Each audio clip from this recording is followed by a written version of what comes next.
झट भगवान राघवेंद्र के गले में जयमाल पड़ गई।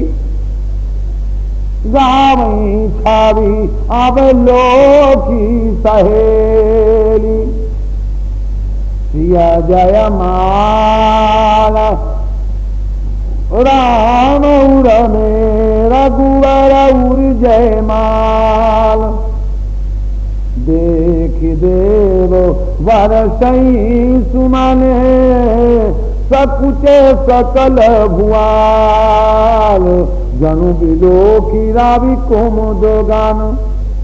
प्रभु ही देखी भगवान राघवेंद्र को देखकर बताया संबंध पर ही हारे। पहले तो हृदय से हारे थे, अब पूर्ण तो हार गए। तो प्राणी जब किसी के सामने हार जाता है तो तीस करने की तो उसको छूट रहती ही है, जलन करने की तो छूट ठीक रहती है। तो खल भय मलन साधु सब राजे, जो साधु वर्ग था तो बड़ा प्रसन्न हुआ, वाह क्या बड़ा आनंद हुआ। ये संपर्क जो हुआ विश्व के लिए बड़ा हितकारी हुआ। सानुज जान बसत राम लोक लोचनाभिराम बामयंग बामावर विश्वबंदिनी। विश्वबंदिनी जो है श्री किशोरी यहाँ विराजमान है और यहाँ अखिल विश्व वंदित भगवान राम विराजमान हैं। गोस्वामी ने एक स्थान पर वंदना किया है। जानकी जीवन जग जीवन जगत हित जगदीश रघुनाथ राजीव लोचन राम शरद विधु बदन सुखशील श्री सदन सहज सुंदर तनु शोभाय गणित काम जग सुपिता सुमातु सुगुरु सुहित सुमीत सबको दाहिनो दीन बंधु काहू को न बाम आरती हरन शरणद अतुलित दानी प्रणत पालु कृपालु पतित पावन नाम सकल विश्व वंदित सकल सुर सेवित आगम निगम कहे रावरे गुण ग्राम यह जानी तुलसी तिहारो जन भयो अन्यारो के गनी वो जहाँ गने गरीब गुलाम। नाथ 8 सखियों को लेकर 16 श्रृंगार करके श्री किशोरी जी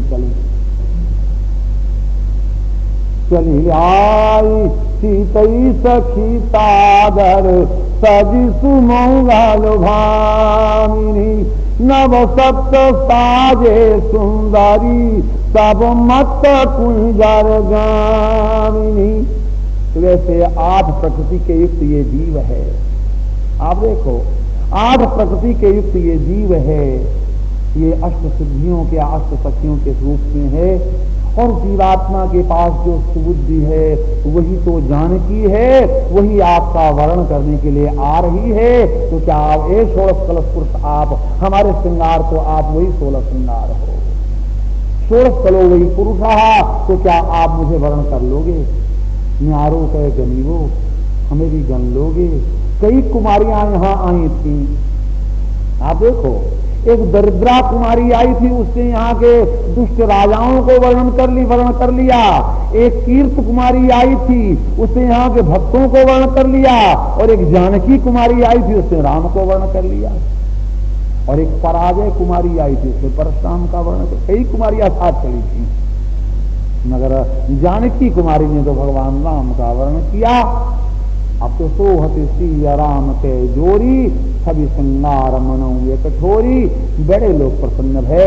ऐसा मालूम पड़ा कि जलेबी तो बहुत बढ़िया पहले से बनी हुई थी, मगर सीरा उसमें नहीं था। अब सीरे में बोड़ दी गई तो जलेबा सीरामय हो गया। राम जी तो पहले से खूब गुणों से युक्त थे, मगर रसा और रस तो उसमें जानकी जी का प्राप्त हुआ। फिर क्या पूछना है, स्वाद हो गया। राम जी के जीवन में ऐसा स्वाद देखी। राम है पूर्ण कामा, राम को पूर्ण कामत्व श्री किशोरी जी ने दिया। हाँ, बिना माँ के भगवान राघवेंद्र पूर्ण काम नहीं थे, अपूर्ण काम थे, मां के द्वारा ही पूर्ण काम हुए। आज ऐसा अवसर जनकपुर में प्राप्त हुआ है, इसे वहां के लोग बड़ा गर्व करते हैं। कहते हैं परम प्रिय पावन तेरा होती दे, जहां जनमी विदेह तनया, श्री सीता मई जुलवे परम प्रिया पावन तेरा होती दे, जासो पावन भय रघुनंदन, रघुकुल कमल दिनेश परम प्रिया पावन तेरा होती दे। तेरहुति देश परम पावन है, जहाँ भगवती आद्या शक्ति जगदम्बा पराम्बासी किशोरी जी का प्राकट्य हुआ। क्या पूछना है, आज भी उस अंचल में कांटे नहीं हैं, बबूर के कांटे नहीं, नागपनी के कांटे नहीं, कंकड़ नहीं है, सूखा नहीं पड़ता, पौधे सर्वदा हरे रहते हैं, वृष्टि होती रहती है, कभी अकाल नहीं पड़ता, अकाल में भी सुकाल रहता है। ये चमत्कार श्री किशोर जी के प्राकट्य का आज भी वहां है। वहां कंकड़ पत्थर आपको कहीं नहीं मिलेगा। श्री किशोर जी के प्राकट्य का प्रभाव तो आज भी भक्त लोग कहते हैं कि वो परम पावन देश है। अब जब वो वाम भाग में किशोरी जी विराजमान हो गई, क्या पूछना है, भगवान रामभद्र और दक्षिण पाश से विराजमान हो गए। अब दुष्टों ने उपद्रव आरंभ किया, ले छड़ाई को धरी बांधो निप बालक दो, छीन लो जानकी को, बांध लो दोनों को, आदि आदि बोलना आरंभ किया। लोग बहुत डरे कि ये बनी हुई खीर में नमक छोड़ने के लिए कौन आ गया। चिरौंजी पड़ी, केसर पड़ा, इलायची पड़ी और चीनी पड़ी, मिश्री पड़ी और बहुत सुंदर पकवान तैयार भया। तो लोग कहते हैं बड़ी बहू को बुलाओ, बड़ी बनी भाई खीर में नमक छोड़ जाए।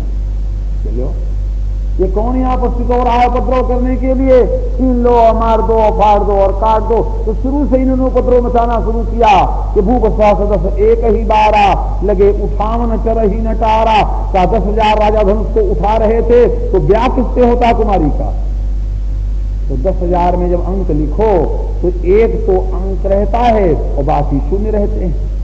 तो जो उठाने वाले थे, हर दानव ये सोचता था मैं ही तो अंक हूं, ये सब शून्य हैं, ये सब तो लड़के खेत हो जाएंगे और मैं कन्या को विवाह कर लेकर घर जाऊंगा। अपना अपना दांव सब सोच रहे थे, नहीं जीता रहूंगा, ये सब बेचारे उनका 10वें तरह ही हो जाएंगे, ये सब खत्म हो जाएंगे। हाँ, बड़े बुद्धिमान थे, तो पहले दूसरे की मौत विचार के काम करना आरंभ कर रहे थे। अब फिर लोगों से कह रहे हैं देखो मित्रों आगे बढ़ो, जानकी को अपने अलग है। अगर कोई पकड़े भी कर, हमने कुछ नहीं किया, लेकिन ये लोग उपद्रव कर रहे हैं। पकड़े जाए भी वही, मारे जाए भी वही, मगर लाभ हो तो अपने पहुंच जाए। बड़े उस्ताद लोग हैं। घबरा गए लोग के जनक जी की पत्नी और जानकी जी ये सब बहुत घबरा गई। बतलाया कि जानकी भीरु हृदय न हर्ष विषाद कुछ बोले सी। घबरा गई, ये क्या हो गया। जानकी जलक करी जा रही हैं और इधर माता अलग घबरा रही हैं और जनक जी भी देख रहे थे ये क्या हो रहा है। बड़ी बेदबी लोग कर रहे हैं, बड़ा उपद्रव कर रहे हैं मंडप में, तो क्या करना चाहिए। मगर अवसर बड़ा सुंदर आया, उसी समय परशुराम जी महाराज पधार गए। और क्या प्रभाव इसको कहते, अग्रे प्रभाव, अग्रे प्रताप। महाराज फर फर करके जिसमें आए तो वृक्ष कांप रहे हैं, धूल उड़ रही है, लोगों की नारी सुस्त हो रही है। मालूम पड़ा कि कोई महाप्रतापी महान भाव आया। अब जितने जब कवच पहन के और मोछ खड़ी कर करके और शस्त्र लेकर चमक रहे थे, उन्होंने मोछ नीचे कर लिया, पगड़ी हाथ में ले लिया और तलवार पीछे फेंक दिया और कमर झुकाकर हाथ जोड़कर महाराज ने अमुक गोत्र का बालक, अमुक पिता का पुत्र, आपके चरणों में साष्टांग प्रणाम कर रहा हूं। महाराज ने कहा मैं खूब छीन रहा हूं, प्रणाम करने वालों की शकल देख रहा हूं, ऐसे ही प्रणाम किया जाता होगा, खूब समझ रहा हूं। और आप लोग प्रणाम ही करते होते तो आज दिन ये नौबत आती, विश्वामित्र को प्रणाम किए होते तो पराभव न गया होता।